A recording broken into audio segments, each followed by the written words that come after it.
அனைவருக்கும் அன்பான வணக்கம். இந்த வீடியோவில் நாம் இந்த 2023ஆம் ஆண்டின் மார்கழி மாத ராசி பலன்களை பார்க்கலாம். நிகழும் ஸ்ரீ மங்களகரமான சோபகிருது ஆண்டு மார்கழி மாதம் 17/12/2023 ஞாயிற்றுக்கிழமை பஞ்சமி திதி திருவோணம் நட்சத்திரம் கூடிய நாளில் இந்த மார்கழி மாதம் பிறக்கின்றது. தனுசு ராசியில் சூரியன் சஞ்சரிக்கும் காலத்தை மார்கழி மாதம் என்று அழைக்கின்றோம். இது தனுர் மாதம் என்றும் அழைக்கப்படுகின்றது.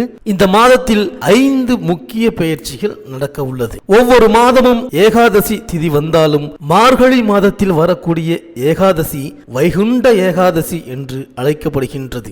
ஆண்டுக்கு ஒருமுறை விஷ்ணு ஆலயங்களில் மார்கழி மாத ஏகாதசியான வைகுண்ட ஏகாதசி அன்று சொர்க்கவாசல் திறக்கப்படும். ஆண்டு முழுவதும் அடைத்து வைத்திருக்கும் அந்த கதவை அன்று மட்டும் திறந்து வைப்பார்கள். அதில் நுழைந்து வழிபட்டால் சகல பாக்கியங்களும் நமக்கு கிடைக்கும் என்பது ஐதீகம். சொர்க்க வாசலில் நுழைந்து வழிபடுவதன் மூலம் சிக்கல்களும் சிரமங்களும் தீர்ந்து சிறப்பான வாழ்க்கை அமையும். ரொக்கமும் சேரும், சொர்க்கமும் கிடைக்கும். மார்கழி 7ஆம் தேதி, அதாவது 23/12/2023 சனிக்கிழமை அன்று இந்த வைகுண்ட ஏகாதசி வருகின்றது. மேலும் மார்கழி மாதத்தில் வீட்டு வாசலில் மங்கையர்கள் சூரிய உதயத்திற்கு முன்பாக மா கோலமிட்டு மகிழ்வார்கள். மனக்கோலம் காண வேண்டிய பெண்கள் கோவில் வழிபாடுகளை மேற்கொள்வார்கள். வீட்டு வாசலில் போடும் கோலத்தின் நடுவில் சாணம் வைத்து அதன் நடுவில் பரங்கி பூவை பதித்து வைப்பது வழக்கம். மஞ்சள் வண்ணத்தில் பரங்கி பூ இருப்பதால் அதை பதித்து வைக்கும் இல்லங்களில் மங்கள நிகழ்ச்சிகள் நடைபெறும் என்பது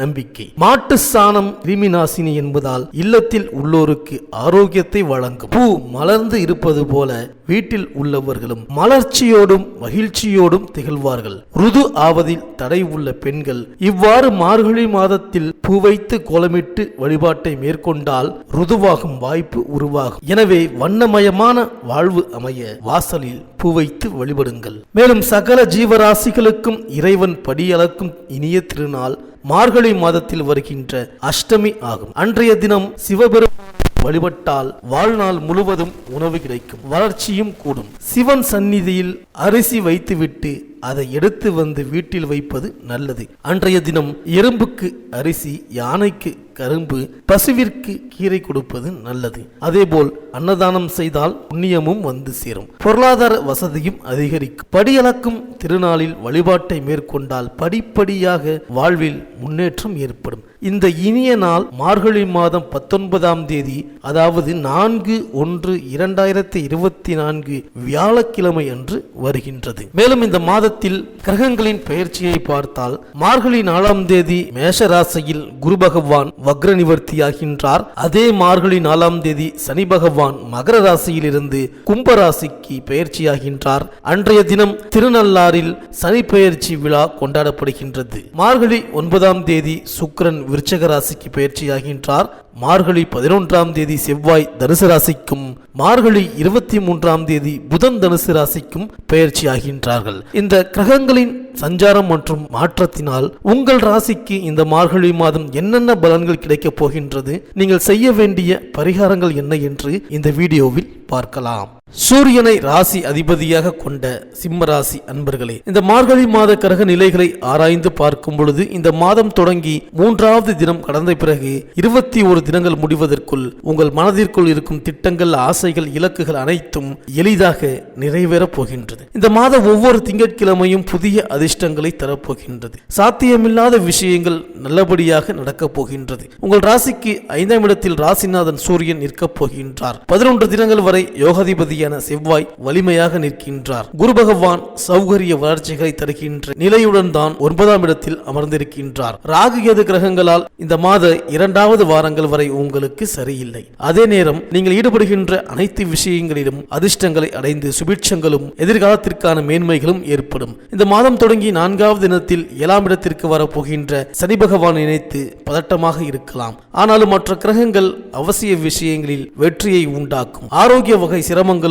உடல்நல இடர்பாடுகளும் மருத்துவ விரயங்களும் தீர்ந்துவிட இருக்கின்றது. உத்தியோகம், பணி, பதவி, பொறுப்பு சம்பந்த எதிர்பார்ப்புகள் நிறைவேறும். திருமண சுபகாரிய ஏற்பாடுகளிலும் அனுகூலமான திருப்பங்கள் உண்டு. உத்திரம் நட்சத்திர இளம் தம்பதியர்களின் புத்திரபாக்கிய இயக்கம் தீரும். மேலும் மாத தொடக்கத்தில் உங்கள் ராசிநாதன் சூரியன் பூர்வ புண்ணிய ஸ்தானத்தில் சஞ்சரிக்கின்றார். அதுவும் குரு வீட்டில் சஞ்சரிப்பதால் பொருளாதாரத்தில் நிறைவு ஏற்படும். பூர்வீக சொத்துக்களில் லாபம் உண்டு. ஆனால் இந்த மாதம் கண்டகசனியின் ஆதிக்கம் வருகின்றது. எனவே மனக்குழப்பங்கள் அதிகரிக்கும். எந்த ஒரு வேலையை செய்தாலும் இதை செய்வோமா வேண்டாமா என்ற இரட்டித்த சிந்தனை அதிகரிக்கும். பிறருக்கு பொறுப்பு சொல்லி வாங்கி கொடுத்த தொகையாலும் பிரச்சனைகள் உருவாகலாம். கவனம் தேவை. மேலும் தொடர்ந்து மகர ராசியில் சஞ்சரித்து வந்த சனி பகவான் மார்கழி 4ஆம் தேதி கும்பராசிக்கு செல்கின்றார். இந்த சனி பயிற்சி உங்களுக்கு ஏராளமான மாற்றங்களை வழங்கப் போகின்றது. கண்டக சனியாக வருவதால் தொழில் போட்டிகள் அதிகரிக்கும். தொல்லை தரும் எதிரிகளின் பலம் கூடும். வரவு வருவதற்கு முன்னரே செலவுகள் காத்திருக்கும். ஆரோக்கிய தொல்லைகள் அதிகரிக்கும். கண்டக சனியின் ஆதிக்கத்தால் உத்தியோக மாற்றமும் ஊர் மாற்றமும் உறுதியாகலாம். தைரியத்தையும் தன்னம்பிக்கையையும் தளரவிட வேண்டாம். சனி கவசம் பாடி சனி பகவானை தொடர்ந்து வழிபடுவதோடு ஜாதகத்தில் சனியின் பலம் அறிந்து அதற்கு உரிய சிறப்பு வழிபாடுகளை மேற்கொண்டால் செல்வ விருத்தியில் தடை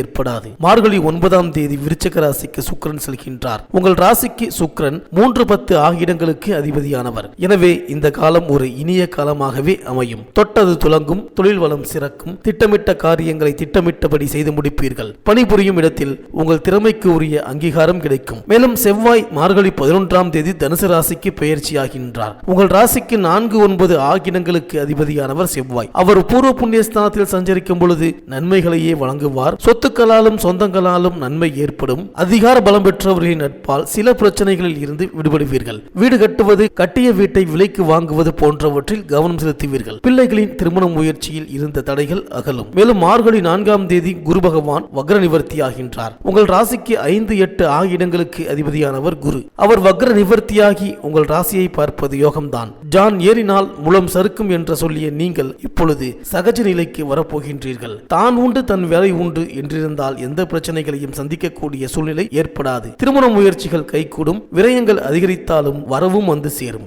உடல் நலத்தில் கவனம் தேவை. பேச்சில் நிதானம் அவசியம். மேலும் மார்கழி 23ஆம் தேதி தனுசு ராசிக்கு புதன் வருகிறார். உங்கள் ராசிக்கு 2-11 ஆகிய இடங்களுக்கு அதிபதியானவர் புதன். பாக்கியஸ்தானத்திற்கு வரும் பொழுது தனவரவு தாராளமாக வந்து சேரும். படுத்த படுக்கையாக படுக்கையில் கிடந்தவர்கள் கூட பம்பரமாக சுழன்று பணிபுரிய வாய்ப்புகள் கைகூடி வரும். பொது வாழ்வில் உள்ளவர்களுக்கு தாமதப்பட்ட பொறுப்புகள் தானாக வந்து சேரும். வியாபாரம் தொழில் செய்பவர்களுக்கு தடைகளை மீறிய முன்னேற்றம் உருவாகும். உத்தியோகத்தில் உள்ளவர்களுக்கு மேலிடத்து நிர்பந்தம் அதிகரிக்கும். கலைஞர்களுக்கு எதையும் திட்டவிட்டமாக முடிவெடுக்க இயலாது. மாணவ மாணவிகளுக்கு மறதி அதிகரிக்கும். பெண்களுக்கு ஒரு பிரச்சனை முடிவடைந்தால் அடுத்தடுத்த பிரச்சனை தலை தூக்கும். பிள்ளைகளால் பிரச்சனைகள் ஏற்படாமல் இருக்க அவர்களை உங்கள் மேற்பார்வையில் வைத்துக் கொள்வது நல்லது. விவசாயிகளுக்கு உற்பத்தி ஏற்றங்களை லாபங்களை சந்திக்க போகின்றீர்கள். அரசியல்வாதிகள் இந்த மார்கழி மாத முதல் வார முடிவுக்குள்ளேயே தடை குறுக்கீடு ஏற்படாமல் உங்களுக்கு உயர்வு உண்டாக போகின்றது. இந்த சிம்மராசி அன்பர்களுக்கு அனுகூலமான நட்சத்திரங்கள் என்ன என்று பார்த்தால் அஸ்தம், விசாகம், அனுஷம், பூராடம், திருவோணம், சதயம், பரணி, கார்த்திகை, திருவாதிரை, ஆயில்யம். அதிர்ஷ்டமான நாட்கள் ஆங்கில தேதியில் டிசம்பர் 17, 20, 21, 23, 24, 27, 30, 31 மற்றும் ஜனவரி 1, 3, 4, 6, 9, 11, 13, 14. இந்த மார்கழி மாத செவ்வாய் மற்றும் வியாழக்கிழமைகளில் ஸ்ரீ நவக்கிரக ராகு பகவானுக்கு அபிஷேக ஆராதனை செய்துவிட்டு வழிபட்டு வாருங்கள். இந்த சிம்மராசி அன்பர்களுக்கு இந்த மார்கழி மாதம் அனைத்தும் நன்மையே நடக்கும்.